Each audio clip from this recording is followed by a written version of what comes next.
there an introduction in there somewhere? No. That was the main thing. I thought it was. Thank everybody for coming. Never give a lawyer a podium, especially.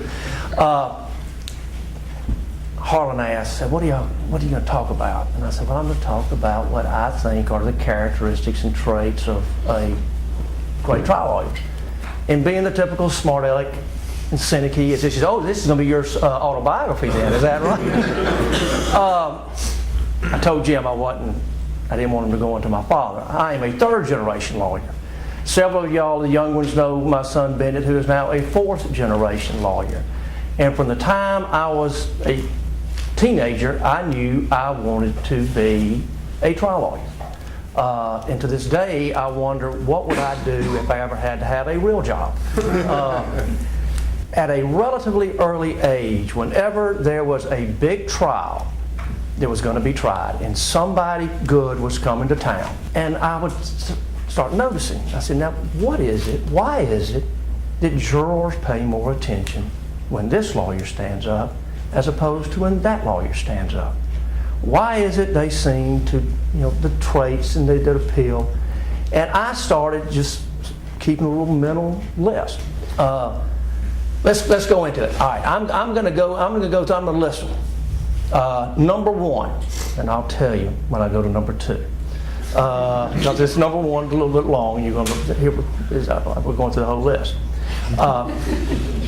Number one is this. I think all great trial lawyers have a passion for the practice of law. They have a passion for what they are doing. And I've had more than one young lawyer in this office say before, you really enjoy what you're doing, don't you? And I said, I love what I'm doing. And that's why when I say I don't know what I'd ever do if I ever had to have a real job, I'm as serious as I can be. It's tough, absolutely it's tough. But I can't think of anything that is more fun than what we do. But you have to have an intensity. Warren called that fire in the belly. You have to have fire in the belly. And if you don't have fire in the belly, you'll never make it. Which adds up to this. Hard work. Now, Jim and some of the recruiting gurus go, oh my God, don't talk about hard work. They'll never come to work here. And that means rolling up your sleeves, getting into the documents, interviewing the witnesses. I can't tell how many young people I've said, quit staring at that god dang computer and get out there, and it'll be a product liability case. Have you talked to the witnesses? Have you been to the scene? Folks, that's the fun stuff. And this is the fun work. When it's game day and you can't do what is required to get ready and go in and be the best you possibly can, here's my advice for you. Go get a job at the bank. All right. Number two. This will be more simple because you can tell I'm a little passionate about that first one. Great trial lawyers hate losing. This is a Lightfootism. Not so much that they love winning, and in fact, doing defense work as we do, I've often said, representing a defendant in a case, we're sort of like the bomb squad that comes in. You got the big uniform, the hazmat uniform in, and there's the bomb, and you got the clippers, and you go, oh my gosh, do I clip the red wire or do I clip the green wire? Well, I think it's the green clip, and it doesn't go off. You get a defendant's verdict, it's sort of the same feeling. Whew. Dodge that one. But if you ever are afraid of stepping in the batter's box, the game is over. So you don't like losing, you don't like striking out, you don't like not getting on base, but you're not afraid of it. And think about this. If you are a Major League Baseball player and you retire and you have a career batting average of 300, you are a potential candidate for the Hall of Fame. But that means 70% of the time you didn't get a hit. All right, number three. As a part of all of this, and this is something I feel especially strong about with young lawyers, and it's something that you can do at a very early on, and that is this. Take responsibility and ownership of your cases. Too many young lawyers become very task-oriented or assignment-oriented. All right, I've done this. Here's my checklist. Check that off. It is your case. You are just as much a lawyer on that as anybody else. When you get your certificate that you're a member of the Alabama Bar, it doesn't say this individual can now do these type of cases and do these following events and is not permitted to do the others. When I say take ownership and take responsibility, it's not against the rules to think and be creative. And it is your case, and it's a lot more fun. Number 4, great trial lawyers possess complete integrity and total credibility. Now, there's 2 components to both of those. Honesty and total knowledge of the subject matter. That goes to the credibility part. Now, let's first talk about the honesty component. That goes with the jury, the judge, your opposing counsel, everybody. You lose your credibility with any of those, you're a goner. You know, feel the warm feeling when you're in some heated debate in front of a jury and you make a representation and the opposing counsel says, well, Your Honor, I don't know myself if that's necessarily correct, but if Mr. Huey says so, that's good enough for me. Second, the credibility part, mastering the subject matter, that goes back to that first point about the hard work and mastering what you're there about. I truly believe this. Jurors want to do the right thing. Our role is to be the facilitator of the truth. And you get those facts, you get the engineering, you get the chemistry or accounting, whatever it may be, and you present it to them in an honest, understandable, and a persuasive manner.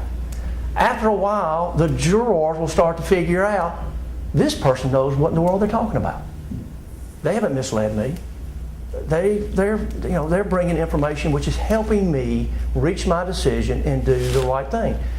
You then watch the jurors start to, when you ask questions or you make an argument, they listen. They perk up. They know something important is going to happen. Integrity and credibility. Great trial lawyers are empathetic. They don't go through life with blinders on. It's not just their side of the case to the exclusion of the other side. You have got to try the other side's case. You have got to live the other side's case, and sometimes, believe it or not, you might see, ooh, I hadn't thought about this, but there's some merit to what they're saying, at least on these particular points. You start doing that, and then you'll come up with ways how best to answer and deal with those. Number 6, and we're going to click them through a little quicker here. Can't be understated. Know the law. People say, oh, old lawyers don't need to know the law. They got the young lawyers who know the law. He's not here. Some of y'all may have met Sam. Sam is an exceedingly boring human being. I love him like a brother, so I can say that. Sam Franklin, the oldest person who comes into this office, knows the law inside out. Madeline? Yeah. You go see Sam about something? Well, that reminds me of the such and such case. And blah, blah, blah, blah. And you go, okay, Sam, there's going to be an end to this. And in that case, Justice so-and-so wrote, and blah, blah, blah, blah, blah, blah, blah. Poor Tinley, we had to pay her hazardous duty pay because our office is next to Sam. She had to listen to him all day long. But Sam knows the law. Get more back to personal traits. I can't tell you or identify for you, tell you the name of or identify a great trial lawyer who's not a great storyteller. You know, I didn't think I was going to get the podium away from Jim. Love the microphone. They love the floor. You know, that's why you go to a cocktail party where it's a mixture, and the trial lawyers might even be in a minority. It won't take too long and too many drinks until the trial lawyers are over in a corner and they're talking to themselves and they're telling stories, and they're, you know, that reminds me of the time we were fighting. Oh, and they love funny stories, and it usually it's at their own expense, some humor. But jury consultants who we use frequently to help us prepare trials, to develop trial themes, and we mock trial cases and things like that. And these are people who study the human thought process, in particular the collective human thought process of jurors, will say you have got to be able to synthesize or summarize your case, I don't care how complicated it is, in 45 seconds or less.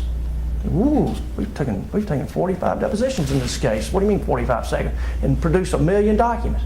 Well, jurors aren't going to read through 45 depositions and 1 million documents and all that stuff. You have got to be able to stand up first thing out of the chute and say, ladies and gentlemen, it's an honor for me to be here, and this is my time to give you the opening statement. This case is about the following. And then be able to say in a concise, truthful, and persuasive manner what you think the case is about.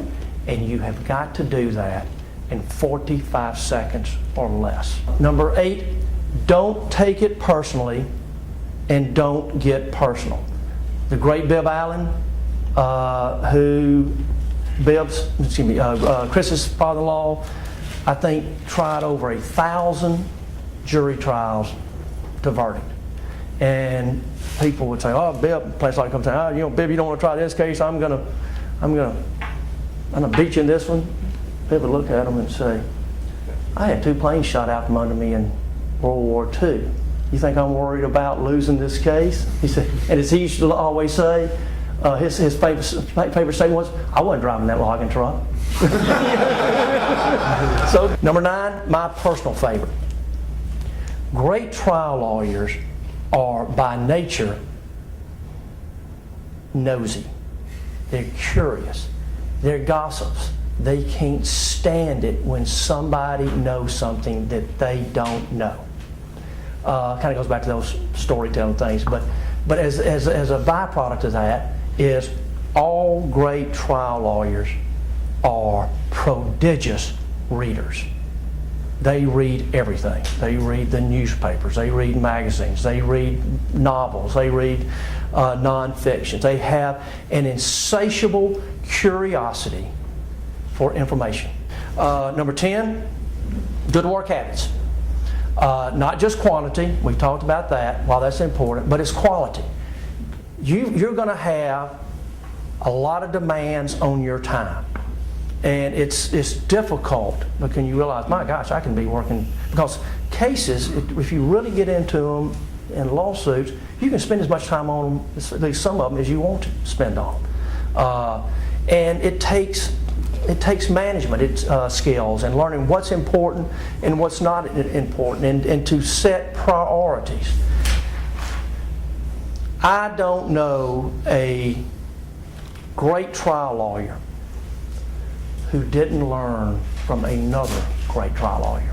And identify people who you have respect for, and then do what you can to have them take you underneath their wing. I want you, as I'm going through this, to see who can come up. I'm going to go through the list of these. There's a common thread that runs through each one of these. Number 1, a passion for the practice of law. As Warren says, fire in the belly. Number 2, utter disdain of losing. Not fear of losing, but a hate of losing. Number 3, a willingness and desire to be a leader in and take ownership of your cases. Number 4, complete integrity and credibility. Number 5, a strong sense of empathy. Number 6, a knowledge of the law. We call that the SAM rule. Number 7, great storyteller. Number 8, don't take matters personally. Number 9, prodigious readers and curious. Number 10, strong work habits. And number 11, do what you can to learn from great trial lawyers. All right, curious bunch, is there a common thread that runs through all of those? Each one of these is something you can do on your own. This is it's a great profession. It's so rewarding from a personal satisfaction standpoint, and what makes it, that's why they call it practicing law. You never can perfect it.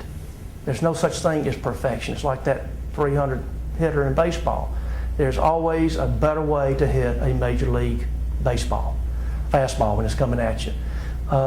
So that's the result of 30 years. If any questions, any comments?